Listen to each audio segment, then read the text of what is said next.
স্বামীনের দিকে মুগ্ধ চোখে তাকিয়ে আছে আলো। প্রতিদিন কি একটা লোকের প্রেমে পড়া যায়? অনুভূতির এমন নিয়ম আছে নাকি? থাকলে হয়তো আলো প্রতিদিনই এই মানুষটার প্রেমে পড়ে। যতদিন যাচ্ছে আলোর অস্তিত্ব মিটিয়ে দিয়ে এই মানুষটা যে তার কথাবার্তা, চালচলন, জীবনবোধ দিয়ে আলোকে নিজের সাথে মিশিয়ে নিচ্ছে এই মানুষটা জানে না। স্বামী সম্ভবত পৃথিবীর একমাত্র পুরুষ যে একজন সঠিক মানুষ হয়ে ভুল সময়ে ভুলভাবে আলোর জীবনে প্রবেশ করেছে, চেষ্টা করেছে স্ত্রীর প্রতি নিজের সর্বোচ্চ ভালোবাসা, যত্ন, বিশ্বস্ততা ঢেলে দিতে। আলোকে তাকিয়ে থাকতে দেখে স্বামী নরম গলায় বলে, জ্বালাবো না আজ, ঘুমাও। আলো লাজুক হাসি হাসে। স্বামী বাতি নিভিয়ে শুয়ে পড়ে। দুজনে কিছুক্ষণ চুপ করে থাকে। স্বামী হঠাৎ বলে ওঠে, বুকে আসতে চাচ্ছ আমার? আলো দ্বিতীয়বারের মতো লজ্জা পায়। সে কখনো নিজের থেকে স্বামীর বুকে মাথা রাখে না। এই কাজটা স্বামীনই করে। আজ খুব ইচ্ছে করছিল আলো স্বামীনের বুকে মাথা রাখতে। স্বামী কিভাবে যেন টের পেয়ে গেল। আলোকে টেনে আলোর মাথাটা নিজের বুকে রেখে মাথায় হাত বুলিয়ে দিতে দিতে নিচু স্বরে বলে ওঠে, তোমার এক্সাম শেষ হলেই আমরা একটা বেবি নেব, আর তোমার কোনো কথা শুনবো না আমি। আমার বেবি লাগবে। আলো চুপ করে থাকে। সে তার স্বামীর হৃদয়স্পন্দন শুনতে ব্যস্ত। স্বামী আলোকে বলে, ইসমাম খেয়ে গিয়েছে টেবিলে? খেয়েছে ঠিক মতো। কি একটা কাণ্ড করে ফেললাম আলো। রাগের মাথায় ল্যাপটপটা ভেঙে ফেললাম। ও দীর্ঘদিন যাবৎ এই প্রজেক্টটা নিয়ে কাজ করছিল, সব নষ্ট করে দিলাম। কণ্ঠে অনুশোচনা নিয়ে বলে স্বামী। আলো স্বাভাবিক গলায় বলে, আমার হঠাৎ মনে হলো পরি মেয়েটা বেস্ট হবে, সেজন্য বলেছিলাম। প্লিজ দু ভাই ঝামেলা করবেন না। আর আপনাদের ঝামেলা দেখতে একটু ইচ্ছে না আমার। ও যদি ইচ্ছে না থাকে তাহলে আর দরকার নেই মেয়ে দেখার। ঠিক বলছো, বড় হয়ে গিয়েছে না। আমার পছন্দের শার্ট কিনে বলে কি আমার পছন্দের বিয়ে করে নেবে? কি অদ্ভুত আমি। আলো বলে, বাদ দিন, কাল ছোট ভাইয়ের কাছে সরি বলে ওকে একটা ল্যাপটপ কিনে দিবেন। একটু বেশি বকাবকি চেঁচামেচি করেন আপনি, পরে তো ঠিকই ওদের ইচ্ছেকে প্রাধান্য দেন। কিছুক্ষণ আলো বকবক করে চুপ হয়ে যায়। স্বামীন ভারী নিঃশ্বাস ফেলছে। ঘুমিয়ে পড়েছে সে। আলো অন্ধকারে স্বামীনের বুকে থেকে মাথা তুলে স্বামীনের কপালে ছোট করে একটা চুমো এঁকে দিয়ে আবারও স্বামীর বুকে মাথা রাখে। বারংবার আলো নাম্বার থেকে ফোন আসছে। স্বামীন ফোনটা সাইলেন্ট করে রেখেছিল, কিন্তু ফোনটা টেবিলের উপর রাখা ছিল, তাই স্ক্রিনে আলোর আসিয়া নামটা স্পষ্ট বোঝা যাচ্ছে। মিটিংয়ের কথা বলতে বলতে না চাইতেও চোখ যাচ্ছে ফোনটার দিকে। তোয়েব রনির পেটে খোঁচা মেরে ফিসফিসিয়ে বলে, এখন ভাইকে কিছু বললেই তো আমাদের চিবিয়ে খাবি। সবসময় বলতো বউ বাড়িতে রেখে আসতে, এখন নিজের বউয়ের যন্ত্রণা অস্থির। স্বামীনের কথা থামিয়ে তোয়েবের দিকে তাকায়। গম্ভীর কণ্ঠে বলে ওঠে, কি বললাম এতক্ষণ বলো তো? তোয়েব থতমত খায়। আমতা আমতা করে বলে, শিক্ষা, শান্তি, প্রগতি, তিনটা আমাদের মূলনীতি। দলের সবাই উচ্চস্বরে হেসে ওঠে। স্বামীর চোখ রাঙানি দিয়ে আবারও আলোচনায় ব্যস্ত হয়ে পড়ে। আজ স্বামী দলের ছাত্রনেতারা পদ থেকে অব্যাহতি নিয়ে ভারপ্রাপ্ত সভাপতি করেছে রাহাতকে, সাধারণ সম্পাদক রনি। সেজন্য আজ পার্টিতে অফিসে ছোটোখাটো একটা গেট টুগেদার এবং আলোচনা সভার আয়োজন করা হয়েছে।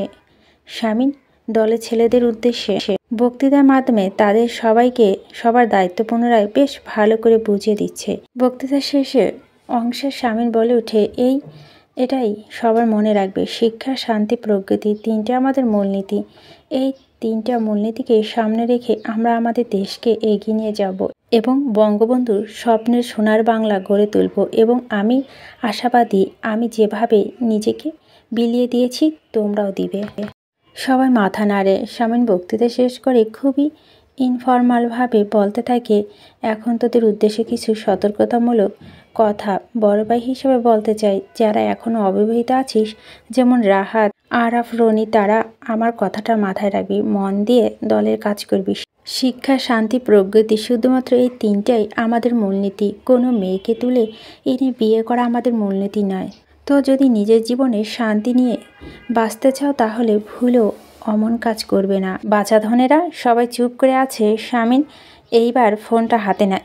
আলো নাম্বার থেকে 17টা মিসড কল। আজ স্বামীকে রিমান্ড দিয়ে 3 ঘন্টা জিজ্ঞাসাবাদ করে আত্মপক্ষ সমর্থনের সুযোগ না দিয়ে শাস্তি প্রদান করা হবে তা শামীম বেশ টের পাচ্ছে। তাই আগেভাগে প্রস্তুতি নিচ্ছে সে। পকেট থেকে একটা 500 টাকার নোট বের করে শাওনের দিকে এগিয়ে দিয়ে নিজের বাইকের চাবি দিয়ে বলে, যতীন কাকুর ফুলের দোকান থেকে এক্ষুনি গিয়ে একটা ফুলের মালা বানিয়ে নিয়ে আয়। বেলি, কদম, বকুল, রজনীগন্ধা যে কোনো একটা হলেই হবে শিগগিরই। তোয়েব বলে ওঠে, ভাই কদম ফুল এই সিজনে পাবে না, আর পেলেও কদম ফুল দিয়ে মালা হয় না। আরে কথা কথা। তারপর শাওন দিকে তাকিয়ে বলে ওঠে, যা এক্ষুনি। সবুজ শাওনকে থামিয়ে দিয়ে বলে, দাঁড়া, আমার থেকেও টাকা নিয়ে যা, আমার জন্য নিয়ে আসবি। সবুজে দেখা দেখি বিবাহিত সবাই শাওনের হাতে টাকা ধরিয়ে দিয়ে ফুলের মালা আনতে নির্দেশ দেয়। শাওন বোকার মতো হাতের টাকাগুলোর দিকে কিছুক্ষণ তাকিয়ে অফিস থেকে বেরিয়ে যায়। আর কতদিন এভাবে বড় ভাইদের বইয়ের জন্য ফুল কিনতে হবে? তার একটা প্রেম হচ্ছে না কেন? সাংগঠনিক কাগজপত্রগুলো গুছিয়ে নিয়ে স্বামী টেবিলের লকার খুলে সেগুলো রেখে দিতে গিয়ে একটা প্যাকেটে চোখ যায় তার। প্যাকেটটা হাতে তুলে নিয়েই সেটাতে ভিতরে একটা মোবাইল ফোন বের করে রাহাতের দিকে তাকায়। রাহাত স্বামীনের হাতের দিকে তাকিয়ে বলে ওঠে, ওটা তো ভাবি সেই ফোনটা ভাই। মনে নেই? আপনি নিজেই তো রেখেছিলেন। স্বামীর মনে পড়ে যায় সেই ফোনটার দিকে তাকিয়ে আছে। রাহাত বলতে থাকে, এটা তো একটা ডেড বডি, এখন দিন ফেলে দিচ্ছি। স্বামীনের হঠাৎ মনে পড়ে যায় আলো সেই দিন এটার ভিতরে থাকা সিম কার্ডের কথা বলছিল। ফোনের ভিতরে থেকে সিম কার্ডটা বের করে স্বামীর নিজের ফোনে ঢুকিয়ে নেয়। তখনই শাওন ফুলের মালা নিয়ে এসে পড়ে, রজনীগন্ধার মালা। রাহাত বলে উঠে, ভাই মেঘ ডাকছে, আপনি গাড়ি আনেননি? আজ ভিজে যাবেন, আপনি যান। আমি আরাফ আর রনি কিছুক্ষণ ক্যারাম খেলে অফিস বন্ধ করে যাব। স্বামী উঠে পড়ে, দেরি করলে বৃষ্টিতে পেয়ে যাবে আজ রিমান্ড। 3 ঘন্টার বদলে সারা রাত চলবে তাহলে। আগেভাগে উঠে পড়াই ভালো। ছেলেদের কাছ থেকে বিদায় নিয়ে স্বামী বাইকে উঠে বাইক স্টার্ট করে। দরজা খুলতেই আলো থতমত মুখটা দেখে একটা বড়সড় ধাক্কা খায় স্বামীর। মুখটা আমাবস্যা রাতের মতো অন্ধকার করে রেখেছে। স্বামীর ভিতরে ঢুকতেই আলো দরজা বন্ধ করে চুপচাপ ডাইনিং রুমে চলে যায় টেবিলে খাবার সাজাতে। স্বামী ঘরে গিয়ে ফ্রেশ হয়ে নেয়। সে মহা চিন্তায় পড়ে গিয়েছে। এখন যদি আলোকে বলে সে বাইরে থেকে খেয়ে এসেছে, তাহলে বিশ্বযুদ্ধ লেগে তো যাবেই, সাথে নিজেও খাবে না। তার কি করা উচিত? দলের ছেলেদের সাথে পেট ভরে বিরিয়ানি খেয়েছে, পেটে আর জায়গাও নেই কোথাও। তোয়ালা দিয়ে মাথা মুছে বিড়বিড় করে বলে, বুদ্ধি দিয়ে কাজ করো স্বামী, কিছু একটা বুদ্ধি বের করো।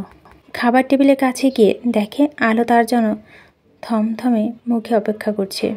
সে একটা চেয়ার টেনে বসে না খাওয়ার বাহানা দিতে যাবে, তখনই দেখতে পায় টেবিলে সর্ষে ইলিশ। যবে থেকে আলো জেনেছে স্বামী সর্ষে ইলিশ পছন্দ করে, তখন থেকে বৃষ্টি দেখলে আলো এটা তার জন্য রাঁধবে। স্বামী আলোর মুখের দিকে তাকায়। মেয়েটার জন্য মায়া হচ্ছে খুব। এখন যদি শোনে স্বামীনে খাবে না, তাহলে খুব কষ্ট পাবে। স্বামী একটা গভীর নিঃশ্বাস ফেলে প্লেটে সামান্য কিছু ভাত তুলে নেয়। আলো 2 পিস মাছ তুলে দিয়ে নিজে চুপচাপ খেতে শুরু করে। এখন অবধি একটা শব্দ সে উচ্চারণ করেনি স্বামীনের সাথে। স্বামী মাছ ঘুটে মুখে দিয়ে আর চোখে আলোর দিকে তাকায়। পেটে একদম জায়গা নেই স্বামীনের, ভীষণ কষ্ট হচ্ছে তার। আলো 2 লোকমা ভাত মুখে দিয়ে হাত ধুয়ে উঠে পড়ে। স্বামীর মাথা তুলে আলোর দিকে তাকায়। আলো নিস্তেজ কণ্ঠে বলে, নাটক করতে হবে না, খেতে না চাইলে উঠে পড়ুন। স্বামীন হাত দিয়ে উঠে দাঁড়ায়, নরম গলায় বলে, আমি তখন মিটিংয়ে ছিলাম আলো, রাগ করো না আছিয়া, সেজন্য ফোনটা ধরিনি। আলো চুপচাপ টেবিল পরিষ্কার করে দোতলায় উঠতে থাকে। স্বামীন পিছু পিছু এসে বলে, ও আসিয়া, আর দেরি করব না, সব সময় এমন করি বলো। আলো ঘরে ঢুকে। স্বামীন ডাকতে থাকে, আসিয়া শোনো না, প্লিজ শোনো না। আলো কোনো জবাব না দিয়ে বিছানা ঠিক করে দেয়। স্বামী চুপচাপ আলোকে কিছুক্ষণ দেখে পেছন থেকে শক্ত করে জাপটে ধরে আলোর গালে চুমু খেতে থাকে।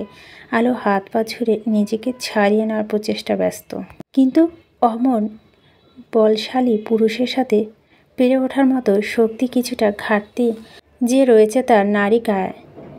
স্বামী এক নাগারে অনেকগুলো চুমু দিয়ে বড় বড় নিঃশ্বাস নিচ্ছে, তারপর বলতে থাকে, শান্ত হও আমার বাঘিনী, শান্ত হও।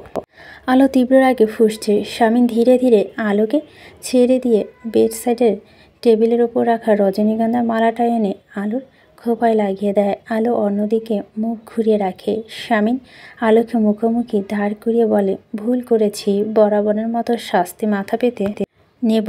দরকার নেই তো, আপনার যা ইচ্ছে করুন, বাধা দিচ্ছে কে? আচ্ছা, যা ইচ্ছে করবো তো, আগে একটু শান্ত হও। আলো কটমটো দৃষ্টি নিয়ে শামিনের দিকে তাকায়। শামিন বলে, পারফেক্ট, পারফেক্ট একেবারে। এই তো আগের ফর্মে ফিরছ, তোমাকে এভাবে বেশ মানায়।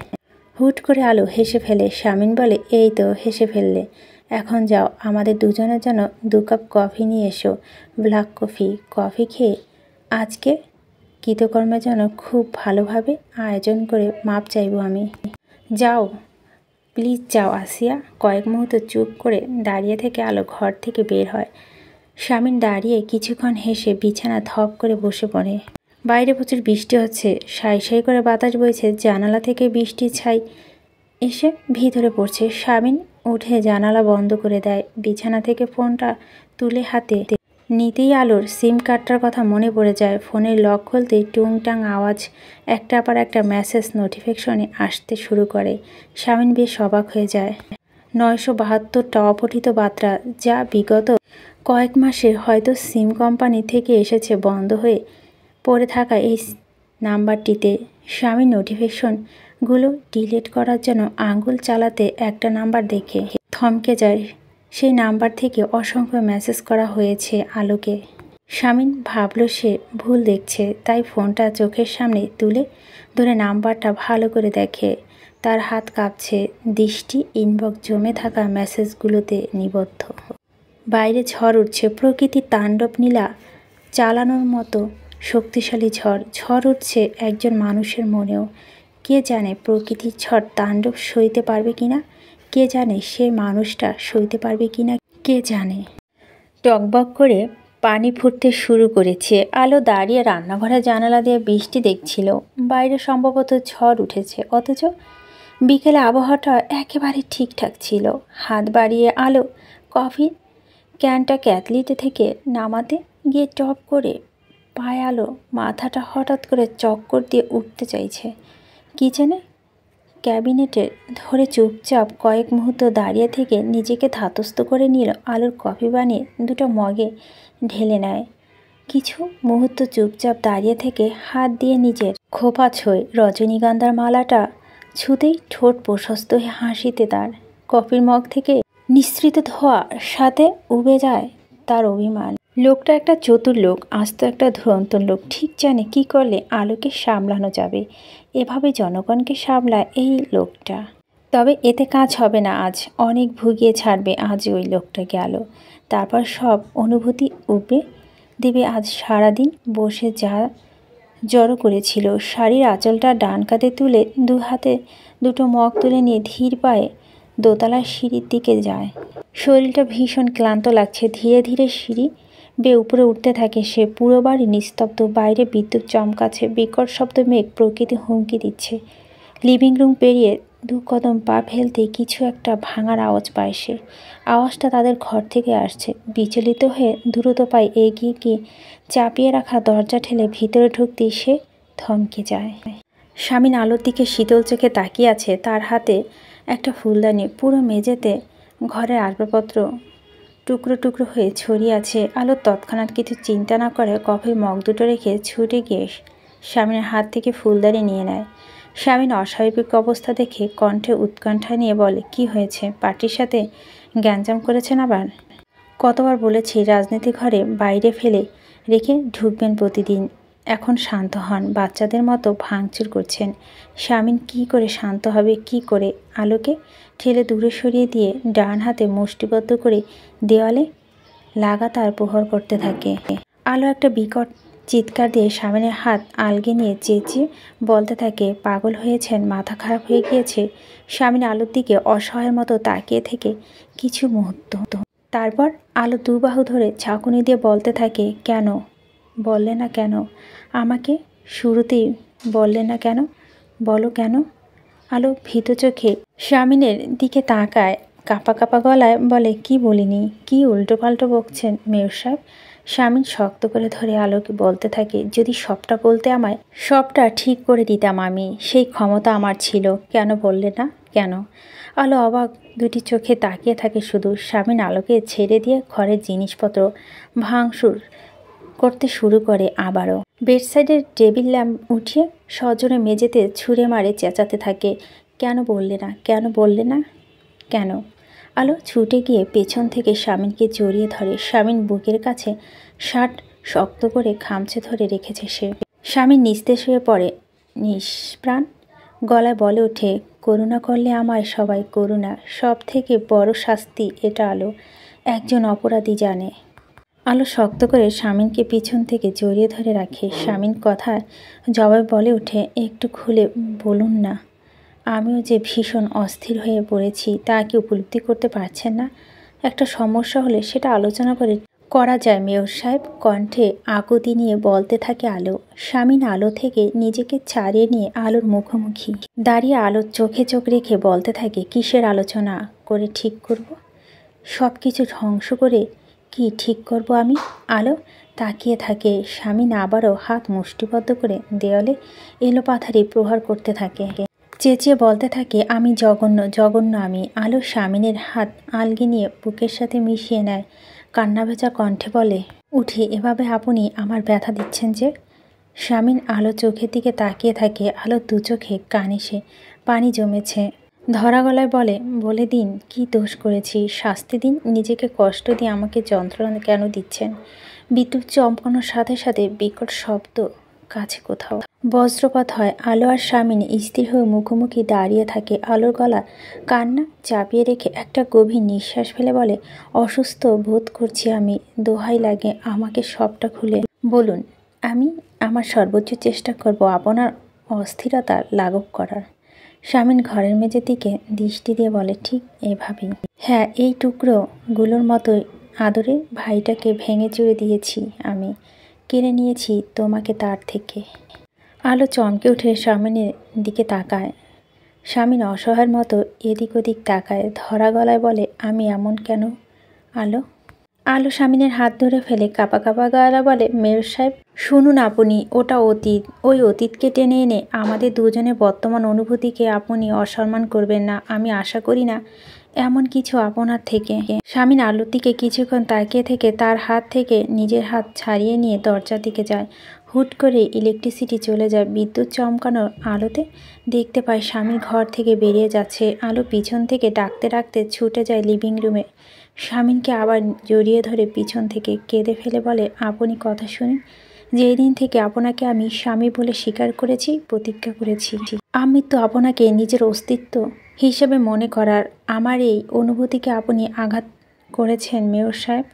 শামীম আলোর হাত ছাড়িয়ে দিয়ে এগিয়ে যায়। আলো ছুটে গিয়ে পুনরায় জড়িয়ে ধরে ফুঁফিয়ে বলে ওঠে, আজকের দিনটা আমার মাটি করে দেবেন না আপনি? কতটা আবেগ অনুভূতি সাজিয়ে আমি আপনার জন্য অপেক্ষা করেছিলাম, সেটা না শুনি কোথায় যাচ্ছেন? এমন করলে আমি কাল সকাল এ বাড়ি থেকে চলে যাব, আর ফিরব না, পরে আফসোস করবেন। শামীম 1 মিনিট চুপচাপ দাঁড়িয়ে থেকে আলোর হাত ছাড়িয়ে নিয়ে দ্রুত পায়ে সিঁড়ি ভেঙে নিচে নামে। আদো অন্ধকারে 2 চোখ ভর্তি পানি নিয়ে দাঁড়িয়ে আছে আলো। ওখানে পাথরের মতো কিছুক্ষণ দাঁড়িয়ে থেকে মেঝেতে ধপ করে বসে পড়ে। মেঘের গুরুম গুরুম শব্দের মাঝে আলো হঠাৎ গাড়ি স্টার্ট হওয়ার শব্দ শুনতে পায়। এত ঝড়ে বৃষ্টির রাতে কোথায় যাচ্ছে মানুষটা? নিজের অস্থিরতা দূর করতে মরিয়া হয়ে কোথায় ছুটছে? নিজের অস্থিরতা নিয়ে এতটা বিচলিত যে পিছু ফিরে দেখল না আলোকে কতটা ভোগান্তি দিয়ে যাচ্ছে সে। কি স্বার্থপর মানুষটা। ফোনের রিংটোনের শব্দ রেহানার ঘুম ভেঙে যায়। রাত 9:30 থেকে একটা লম্বা ঘুম হয়েছে তার। চোখ খুলে উঠে বসে সে। পাশের টেবিলের উপর থেকে ফোনটা হাতে নিয়ে দেখে আলো নাম্বার। চিন্তিত ভঙ্গিতে ফোনটা রিসিভ করে রেহানা। ওপাশ থেকে আলো কান্না মিশ্রিত কণ্ঠে বলে ওঠে, আম্মু। দেওয়ালে পিঠ ঠেকিয়ে মেঝেতে পা ছড়িয়ে আলো বসে আছে। কিছুক্ষণ পর পর একটা গভীর নিঃশ্বাস ফেলছে সে। রেহানা মেয়ের গলা শুনে উৎকণ্ঠা নিয়ে চেঁচিয়ে বলে ওঠে, কী হয়েছে আম্মু, কী হয়েছে? আতর আলম ঘুম ভেঙে গিয়েছে। উঠে দ্রুত স্ত্রীর হাত থেকে ফোনটা নিয়ে বলে, আম্মু কী হয়েছে? তুমি কাঁদছো কেন? আলো চুপ করে থাকে। রেহানা বলে, জামাইয়ের সাথে ঝগড়া হয়েছে, দে ওকে ফোনটা দে, কথা বলবো। নিশ্চয় তুই কিছু করেছিস না রে? ও তো শুধু শুধু ঝগড়া করার ছেলে না। আলো দু চোখ বন্ধ করে ফেলে, দু চোখে কানির বেয়ে দু ফোঁটা তরল গড়িয়ে পড়ে তার। আতাউর আলম বলে ওঠে, বলো আম্মু। কিছু না আব্বু, কিচ্ছু হয়নি, উনি ঘুমাচ্ছেন। আমার হঠাৎ করে খুব অস্থির লাগছে, আমি তাহাজ্জুদ নামাজ আদায় করতে চাই। আব্বু কাছে নিয়মটা জানতে ফোন দিয়েছি, আমি বিস্তারিত জানি না। আতাউর আলম মেয়ের কথা আশ্বস্ত হয় না, উৎকণ্ঠা নিয়ে বলে, আমি আসবো মা, এখন আসবো? কাল এসো, অস্ফুট স্বরে বলে আলো। রেহানা তাহাজ্জুদ নামাজ আদায়ের নিয়মটা আলোকে বুঝিয়ে দেয়। আলো হুট করেই ফোন কেটে দেয়। বাড়ি ইলেকট্রিসিটি চলে এসেছে, কিন্তু বাহিরে ঝড়ের ভয়াবহতা বেড়েছে। আলো 21 বারের মতো শামিনের নাম্বার ডায়াল করে, নাম্বারটা বন্ধ। আলো ফোন রেখে উঠে দাঁড়ায়, মাথাটা আবারও চক্কর দিয়ে ওঠে। দেওয়ালে ভর দিয়ে কিছুক্ষণ কাচের জানালার দৃষ্টি দিয়ে দাঁড়িয়ে থাকে। কিছু সময় পর মাথা শাড়ির আঁচল টেনে ওয়াশরুমে ঢুকে উঁচু করে বের হয়। মেঝেতে জায়নামাজ বিছিয়ে নামাজ আদায় করার জন্য দাঁড়িয়ে যায়। আতাউর আলম উঠে গায়ের শার্ট চাপিয়ে দেয়। রেহানা উদ্বিগ্ন হয়ে বলে, কোথায় যাচ্ছ এই ঝড় বৃষ্টির রাতে? ফোন আর ওয়ালেট পকেটে ঢুকিয়ে ক্যাবিনেট থেকে একটা ছাতা বের করে ঠান্ডা গলায় বলে, মেয়ে মিথ্যা কথা বলছে, নিশ্চয় দুটোতে খুব বিশ্রীভাবে ঝগড়া করেছে, মিলিয়ে দিয়ে আসি। ওষুধটা হাতে ক্ষত তেল লাগাতে যন্ত্রণা ফর্সা, মুখটা নীল রঙের হয়ে যায়, কিন্তু স্বামীর যন্ত্রণাটুকু হজম করে নেয় দ্রুত, কোনো প্রতিক্রিয়া ব্যক্ত করেনি। ফুয়াদ ডান হাতটা ব্যান্ডেজ মুড়িয়ে দিতে দিতে আর চোখে বেশ কয়েকবার স্বামীনকে দেখে। ব্যান্ডেজ করা হয়ে গেলে ফার্স্ট এজ বক্সটা সরিয়ে রেখে স্বামীনের চোখে চোখ রেখে ঠান্ডা গলায় বলে উঠে, বল সমস্যা কোথায়? আলোর সাথে ঝগড়া করেছিস? স্বামীন চুপ করে ফুয়াদের দিকে তাকিয়ে বলে, ফুয়াদ বলতে থাকে, বল কি হয়েছে? কে কি করেছে? কেউ কিছু করেনি, যা করার আমি করেছি, নিস্তেজ কণ্ঠে জবাব দেয় স্বামীন। ফুয়াদ কয়েক মুহূর্তে চুপ করে স্বামীনের দিকে তাকিয়ে থেকে দাঁতে দাঁত চেপে স্বামীনের কলার ধরে ঝাঁকুনি দিয়ে বলে, শোন, ভুগতে চাইলে একা একা ভুগবি, আমাদের এত ভোগান্তি দিবি না, খবরদার। স্বামীন ফুয়াদের থেকে চোখ নামিয়ে নেয়, তার দৃষ্টি এখন মেজে নিবদ্ধ। কিছুটা সময় নিয়ে অস্ফুট স্বরে বলে ওঠে, আমি সব ঘেটে দেই ফুয়াদ, তুই ঠিকই বলিস, আমি বড্ড অযোগ্য। ফুয়াদ স্বামীনের মুখোমুখি বসে পড়ে, স্বামীনকে বলে, দেখ কি হয়েছে তা তো আমি জানি না, বলিস না, তাহলে আমার কাছে এলি কেন? আমার মাথা খারাপ করার জন্য? দুনিয়া আমাকে করুণা করে ফুয়াদ, আমি তো করি না। তোরে দেখলে আমার রাগ হয়, করুণা আসে না। আমি দুনিয়ার কাছে ভালো সাজতে পারবো, নিজের কাছে ভালো সাজার যে কোনো অপশন নেই, কোনো অপশন নেই। ফুয়াদ এক দৃষ্টিতে তাকিয়ে আছে স্বামীনের দিকে। আবারও তার ফোন বেজে ওঠে। এই নিয়ে 14 বার আলো তাকে ফোন দিয়ে যাচ্ছে। এইবার বেচারির জন্য মায়া হচ্ছে ফুয়াদের। স্বামীনের বারণ সত্ত্বেও ফোনটা রিসিভ করে কানে ধরতে ওপাশ থেকে আলোর কান্না ভেজা কণ্ঠে ভেসে আসে। ফুয়াদ স্বাভাবিক গলায় বলে উঠে, ও আমার কাছে আছে, চিন্তা করো না। আলো কণ্ঠনালী থেকে অনেক কষ্ট করে বের হয়, ভাইয়া উনি ঠিক আছে? হ্যাঁ ঠিক আছে। আলো একটা দীর্ঘশ্বাস ফেলে ধরা গলায় বলে, আজ আমার জীবনের সবচেয়ে বিশেষ, সবচেয়ে আনন্দের একটা দিন ছিল ভাইয়া। আপনার বন্ধু কত সুন্দরভাবে আয়োজন করে নষ্ট করে দিল সেসব। সকাল থেকে রাত 11টা পর্যন্ত বাড়ির বাইরে কাটিয়েছে, এর মাঝে আমার ফোন পর্যন্ত রিসিভ করেনি, আর বাড়িতে এসে সব কিছু লণ্ডভণ্ড করে দিয়ে বেরিয়ে গিয়েছে, ভেঙে চুরে দিয়ে গিয়েছে ঘরের সব জিনিসপত্র, ভেঙে চুরে দিয়েছে আমাকে। এটাও তো চেয়েছিল উনি, তাই না? প্রতিশোধ নিয়েছে অবশেষে, আমার করা সব অপমান অবহেলা প্রতিশোধ নিতে শুরু করেছে। কি মোক্ষম সময়, যখন আমি পুরোপুরি ওনার উপর নির্ভরশীল হয়ে পড়েছি, তখনই আসল রূপটা উনি দেখিয়ে দিয়েছে। আপনার বন্ধু একজন চালবাজ লোক, তুমি ঠিকভাবে কথা পর্যন্ত বলতে পারছো না। আলো শান্ত হও, আমি দেখছি, শান্ত হও তুমি। ওনার কাছে একটু ফোনটা দেবেন, নয়তো লাউড স্পিকারে দিন। ফুয়াদ ফোনটা লাউড স্পিকারে দিয়ে রাখে। স্বামী চুপচাপ মেঝের দিকে দৃষ্টি দিয়ে বসে আছে। আলো বলতে থাকে, সুযোগ শুধু আপনাকেই দেওয়া হবে, আপনি কাউকে দেবেন না। আপনাদের দুজনের অস্থিরতা কাটিয়ে তোলার সুযোগ চাই আমি, মেয়র সাহেব, আমাকে দয়া করে সুযোগ দিন। সাদা কালো বিষাদের পরে সবটা কিন্তু রঙিন, আপনি নিজে রাঙিয়েছেন আমায়, এই রঙটুকু আপনি কেড়ে নেবেন না। এত বড় অন্যায় আমার সাথে করবেন না। আপনি বাড়িতে আসুন, আপনার জন্য আমি কত আনন্দময় সূচনা নিয়ে বসে আছি আপনি জানেন না। দয়া করে নিজেকে বঞ্চিত করবেন না, আমাকেও বঞ্চিত করবেন না। আলো ফোন কেটে দেয়। ফুয়াদ হাঁটু গেড়ে বসে পড়ে, ধমকের সুরে বলে, অসুস্থ হয়ে পড়েছে মেয়েটা, তোর কোনো অধিকার নেই এভাবে ওকে কষ্ট দেওয়ার। শামীম চুপ করে থাকে। ফুয়াদ বলে, আমি জানি না তোদের মধ্যে কি হয়েছে, আমার জানার ইচ্ছেও নেই, শুধু এতটুকু বল, যা হয়েছে তা শুধু তোর জন্য হয়েছে, তাই তো? এখানে আলোর কোনো দোষ নেই, তাই তো? না, নেই, ছিল না, কখনো ছিল না। তাহলে ওকে কেন শাস্তি দিচ্ছিস? স্বামী নিশ্চুপ। ফুয়াদ বলতে থাকে, যা হয়েছে মানে তুই যা করেছিস তা কি শুধরে দিতে পারবি? আছে তোর সেই ক্ষমতা? স্বামী কয়েক মুহূর্তে চুপ করে থেকে ধীরে ধীরে মাথা নাড়িয়ে বলেন, না, নেই। এর পিছনে কারণ কি? কেন পারবি না? সময়ের সাথে সব কিছু বয়ে নিয়ে এসেছে, এগিয়ে নিয়ে গিয়েছে সবাইকে অনেকটা পথ। তো তাহলে তুই শুধরে দিতে না পারলে সাজানো গোছানো সবটাকে কেন বিগড়ে দিচ্ছিস নিজে? থমকে দাঁড়িয়েছিস, ভালো কথা। তুই আলোকে কেন ধাক্কা দিয়ে পিছু ঠেলে দিচ্ছিস? ও কি এটাই ডিজার্ভ করে? দেখ, ট্রুথলি অ্যান্সার করবি। ও ডিজার্ভ করে এমন কিছু? স্বামীর মাথা নাড়িয়ে অস্ফুট স্বরে বলে, না, সেটাই, ও এসব ডিজার্ভ করে না। ও ডিজার্ভ করে স্বামীনকে। সে স্বামীনকেও নিজের সমস্ত জড়তা পাশে সরিয়ে গিয়ে গ্রহণ করেছে সেই স্বামীনকে। আচ্ছা এখন বল, যা হয়েছে তা কি আদৌ তোর সজ্ঞান হয়েছে? জেনে বুঝে করেছিস তুই? না। শব্দটার সাথে একটা গভীর দীর্ঘশ্বাস বেরিয়ে যায় স্বামীনের ভিতর থেকে। তারপর বলে ওঠে, জানলে আমি কখনোই এমন কিছু করতাম না। বুঝলাম করতি না। এখন শোন, জেনে বুঝে আলোকে তুলে নিয়ে বিয়ে করেছিস, এটা অন্যায় ছিল, অপরাধ ছিল। অন্যায় অপরাধ করলে শাস্তি পেতে হয়, শাস্তি পেয়েছিস। আলো শাস্তি দিয়েছে, নিজেই দিয়েছিস। কাহিনী খতম। আর তুই তোর সেই গ্লানির কথা ভেবে মরে যাচ্ছিস। তোরই ভাষ্যমতে সেটা তোর অজান্তে করছিস। অজান্তে মানে? এটা ভুলে সংশোধন হয়, কিন্তু কিছু কিছু ভুলে সংশোধন হয় না জানি, তখন অন্য উপায় বের করতে হয়। এখন তোকে একটা জিনিস দেখাই আমি। এ পর্যন্ত বলে ফুয়াদ থামে, উঠে গিয়ে একটা কাচের মগ নিয়ে এসে স্বামীনের সামনে বসে পড়ে। সামান্য উঁচু থেকে ফেলে মগটা 5-6 টুকরো করে ফেলে। স্বামী ফুয়াদের দিকে তাকিয়ে আছে। ফুয়াদ বলে, দেখ, মগটা ভেঙে গেল, ধরে নে নিজের অজান্তেই ভাঙলাম। এখন কি এই মগটা জোড়া লাগানো যাবে?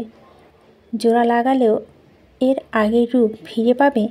বল, দেখ, চুপ করে থাকবি না, বল। স্বামীন মাথা নেড়ে অস্ফুট স্বরে বলে, না। ফুয়াদ বলে, হ্যাঁ, আমার ধারণা মতে তোর ভুলটাও হচ্ছে এমন কিছু। তোর তো করণীয় কি জানিস? দাঁড়া, আর একটু আসছি। ফুয়াদ উঠে গিয়ে তার আলমারির ভিতর থেকে একটা কারুকাজ খচিত মগ নিয়ে এসে স্বামীনের সামনে রাখে। তারপর বলে, চিনতে পেরেছিস এটাকে? স্বামীন মাথা নাড়ায়। ফুয়াদ বলে, তোর মনে আছে ক্লাস 4-এ থাকাকালীন বন্ধুদের সাথে পাড়ার ফুটবল ম্যাচ সর্বোচ্চ গোলদাতা হিসেবে এই মগটা জিতেছিলাম? আপু সেটা ভেঙেছিল, আমি কান্না করেছিলাম দেখে মা অবিকল দেখতে একটা মগ কিনে দিয়েছিল আমাকে। স্বামীন মাথা নেড়ে বলে, মনে আছে। ফুয়াদ একটা দীর্ঘশ্বাস ছেড়ে বলে, মা তার পরদিনই অ্যাক্সিডেন্টে মারা যায় এবং এটাই মায়ের থেকে আমার সব শেষ গিফট। আমি সবসময় আলগে রাখতাম। ইন্টারমিডিয়েটে থাকাকালীন সময় ভুল করে ধাক্কা লেগে মেঝেতে পড়ে গিয়ে ভেঙে যায়। ভুল করে, কিন্তু নিজের ইচ্ছায় করিনি। তাই নিজেকে দোষারোপ না করে আমি কি করেছি জানিস? যেহেতু এটাকে আগের রূপে ফেরাতে পারবো না, ফেলে দিতেও পারবো না এবং এর ভাঙা চোরা অবস্থাটাও চোখের সামনে দেখতে পারবো না, তাই বুদ্ধি বের করে নিজে এটা দিয়ে ক্রাফট বানিয়ে ফেলেছি। তুই ভাবতে পারছিস এটা সেই মগটা? আমি নিজেও চিনতে পারিনি। স্বামী চুপ করে থাকে। ফুয়াদ বলে, জীবনে কিছু কিছু ভুল হচ্ছে এমন, যা সংশোধন হয় না, ফেলে দেওয়া যায় না। না, ভুলটা চোখের সামনে এভাবে ভুল হয়ে পড়ে থাকবে, দেখতে পারা যায়। সেই ভুলগুলো নিয়ে এমন একটা ক্রাফট বানিয়ে ফেলতে হয়, একটা অতি সুন্দর ক্রাফট। এই মাত্র এই মগটা ভাঙলো, এটা দিয়ে চমৎকার একটি ক্রাফট বানিয়ে দেখাবো আমি তোকে। কিছুক্ষণ চুপ করে থেকে ফুয়াদ শামিনের পিঠে চাপড় মেরে বলে, তুই পারবি, আমার বিশ্বাস তোর হাতে গড়া ক্রাফটটা হবে অতি চমৎকার, তুই আমাদের শামিন। শামিন ফুয়াদের দিকে মাথা তুলে তাকায়। ফুয়াদ বলে, যা বলছি তাই কর, আলোর কাছে যা। কতটা দম দেখিয়েছিস মেয়েটাকে, কতটা আত্মবিশ্বাস নিয়ে বলেছে দুজনের অস্থিরতা কাটিয়ে ফেলতে। তুই ওর আত্মবিশ্বাস ভেঙে দিস না। স্বামী হিসাবে স্ত্রীর আত্মবিশ্বাসকে সম্মান জানা। ওকে সুযোগ দে, নিজেকেও দে। যে ভুলটা তোর অজান্তে হয়েছে সেটা নিজের আত্মগ্লানিতে ভোগা অন্যায়, নিজের আত্মাকে কষ্ট দেওয়া অন্যায়, সেই সাথে আত্মার সাথে জড়িয়ে থাকা মানুষগুলোকে কষ্ট দেওয়াটা ঘোর অন্যায়। আর অন্যায় করিস না, এবার থাম। স্বামী চুপ করে বসে থাকে। ফুয়াদ শামিনের হাত টেনে ধরে তোলার চেষ্টা করে বলে ওঠে, ওঠ বলছি, চল তোকে বাড়ি দিয়ে আসি, চল চল বলছি। কিছুক্ষণ চুপ করে থেকে শামিন বলে, তুই থাক, কাল সকালে তোর ফ্লাইট, আমি গাড়ি নিয়ে এসেছি, যেতে পারবো। শামিনের কথা শুনে ফুয়াদের ঠোঁটের কোণে হাসি ফোটে। শামিন কাঁধে হাত রেখে বলে, যা, মেয়েটা অপেক্ষা করছে তোর জন্য, গিয়ে প্রথমে ওর কাছে ক্ষমা চাইবি, যা বলছি, নয়তো ঘাড় ধাক্কা দিয়ে নামিয়ে দিব বাসা থেকে। বৃষ্টি থেমে এখন হু হু করে বাতাস বইছে। বারান্দার খোলা জানালাটা বাতাসের জন্য দেওয়ালের সাথে বিকট শব্দে ধাক্কা খাচ্ছে বারবার। আলো বিছানায় বসে সেদিকে কিছুক্ষণ তাকিয়ে থেকে ফোনটা হাতে তুলে নেয়। সময় রাত 3:27। কিছুক্ষণ চুপ করে থেকে আবার ফুয়াদের নাম্বারে ডায়াল করে। ফুয়াদ ফোনটা রিসিভ করে বলে, ওকে পাঠিয়েছি আমি, তুমি তোমার ইচ্ছে মতো শাস্তি দিও ওকে, বুঝেছ? এখন শান্ত হও। আলো ফোনটা কেটে চুপ করে বসে থাকে। চোখ বেয়ে দুফোঁটা তরল গড়িয়ে পড়তে ফিসফিসিয়ে বলে ওঠে, আমি শুধু আপনার স্ত্রী, স্বামীর কাছে সব অনুভূতি জমা দেওয়া হয়ে গিয়েছে আমার। আপনাকে নিয়ে সামনে এগোতে যাচ্ছি আমি। আপনি কেন ধাক্কা দিয়ে পিছনে সরিয়ে দিতে চাইলেন? আমি শুধু আপনারই স্ত্রী মেয়র সাহেব, আপনার সাথেই থাকবো আমি। গাড়ি হাইওয়েতে উঠেছে। ঝড়ের মধ্যে সাই সাই করে ছুটে চলছে। শেষ রাত, তাই হাইওয়েতে খুব একটা গাড়ি দেখা যাচ্ছে না, বাণিজ্যিক কিছু বড় ট্রাক ছাড়া। সেগুলো মূলত কাঁচা সবজি নিয়ে দক্ষিণাঞ্চলের উদ্দেশ্যে রওনা দিচ্ছে। শামিন গাড়ির গতি বাড়িয়ে দেয়। হঠাৎ চোখের সামনে আলোর কান্নাভেজা মুখটা ভেসে ওঠে। শামিনকে শান্ত করার জন্য কতটা উত্তাল হয়ে উঠেছিল। শামিন সেই উৎকণ্ঠা দাম না দিয়ে এক প্রকার উপেক্ষা করে চলে এসেছে। ঠিক করেনি শামিন, একেবারে ঠিক করেনি। ওই মুখটা দেখার জন্য ভিতরটা তীব্রভাবে ছটফট করতে শুরু করেছে। কোলে মাথা রেখে অসহায়ের মতো বলতে ইচ্ছে করছে, আমাকে অনুপ্রেরণা দাও আলো, মানসিক শক্তি বাড়ানো অনুপ্রেরণা দাও আমায়। গাড়ির গতি আরও কিছুটা বাড়িয়ে ডান দিকে মোড় ঘুরতে ব্যস্ত শামিন। ছটফটানি তার মনে, তার মস্তিষ্ক তোলপাড় করা ঝড়ের দাপটটা সামলাতে গিয়ে সে খেয়াল করেনি ডান দিক থেকে ছুটতে ছুটতে আসা বিশাল ট্রাকটাকে। যখনই সম্মতি ফিরে পেল ততক্ষণে বড্ড দেরি হয়ে গিয়েছে। এক দৃষ্টি বোকা তাকিয়ে থাকা ছাড়া কিছুই করার নেই তার। কানের কাছে শুধুমাত্র আলোর কথাগুলো প্রতিধ্বনিত হতে থাকে, ফিরে আসুন মেয়র সাহেব, আপনার জন্য আমি এক আনন্দময় সূচনা সাজিয়ে বসে আছি, আপনি শুনবেন না? হঠাৎ করে আলো নিজের অজান্তে কাচের টুকরোগুলোর ওপর পা ফেলে দেয়। রক্তে ভরে যায় পায়ের তলা। একটু ঝুঁকে দুচোখ বন্ধ করে দাঁতে দাঁত চেপে কাচের টুকরোগুলোটা টেনে বের করে। কলিং বেলের শব্দ হয় হঠাৎ। কলিং বেলের আওয়াজে আলো আলুতালু বেশে ছুটতে ছুটতে নিচে নামে। শরীর তাকে সমর্থন না করলেও মনের সমস্ত শক্তি খরচ করে পাগলের মতো ছুটে যায় সদর দরজার কাছে। দরজা খুলে তাকিয়ে থাকে সে। আতর আলম কাক ভেজা হয়ে বাড়ির ভিতরে ঢুকে আলোর দিকে তাকিয়ে কণ্ঠে উৎকণ্ঠা নিয়ে বলে, কি হয়েছে আম্মু, তুই ঠিক আছিস তো? শামিনকে না দেখতে পেয়ে আলোর বুকটা হঠাৎ হু হু করে ওঠে। মাথা নাড়িয়ে বাবাকে অস্ফুট স্বরে বলে ওঠে, হঠাৎ এত রাতে এলে যে? বললাম তো সব ঠিক আছে। আতর আলম বলে, আচ্ছা ঠিক আছে, ঠিক থাকলে শামিনকে ডাক, ওর সাথে একটু কথা বলে চলে যাই। ডাক। আলো ডাকে না, শুধু বাবার দিকে তাকিয়ে থাকে। হ্যাঁ হ্যাঁ, হ্যালো। আরে ফোন দিও না, আমি অন ডিউটিতে। আরে এখানে একটা অ্যাক্সিডেন্ট হয়ে গিয়েছে, ট্রাকের সাথে প্রাইভেট কারের সংঘর্ষ। আমাদের মেয়র ইয়াসা মির্জার গাড়ি, তাকে হসপিটালাইজড করা হয়েছে। না, গাড়িতে সে একাই ছিল, আমি দেখিনি, শুনেছি আশঙ্কাজনক। ট্রাক ড্রাইভার পালিয়েছে। আরে রাখো তো, এত কথা বলার সময় নেই। ফোন কেটে দিয়ে লোকটি নিজের অধীনস্থ কনস্টেবলকে ধমক দেয়। আরে কি করছো মনসুর? গাড়িটাকে সরানোর ব্যবস্থা করে এখান থেকে। সকাল থেকে না হতে রাস্তা তো জ্যামে লেগে যাবে। আতাউর আলম ধমকের সুরে বলে, কি হলো? ডাক শামীমকে, কথা বলে চলে যাই। আলো মাথা নিচু করে একটা গভীর নিঃশ্বাস ফেলে বলে, আব্বু। উনি? ধূপধাপ শব্দ হয়। সিঁড়ি ভেঙে ছুটে নামতে থাকে ইলহাম, ঈশিতা। আলো মাথা ঘুরিয়ে তাকায় তাদের দিকে। ইসমাম এসে হাঁপাতে হাঁপাতে আলো মুখোমুখি দাঁড়ায়। আলোর চোখে চোখ রেখে কাঁপা কাঁপা গলায় বলে ওঠে, ভাইয়া।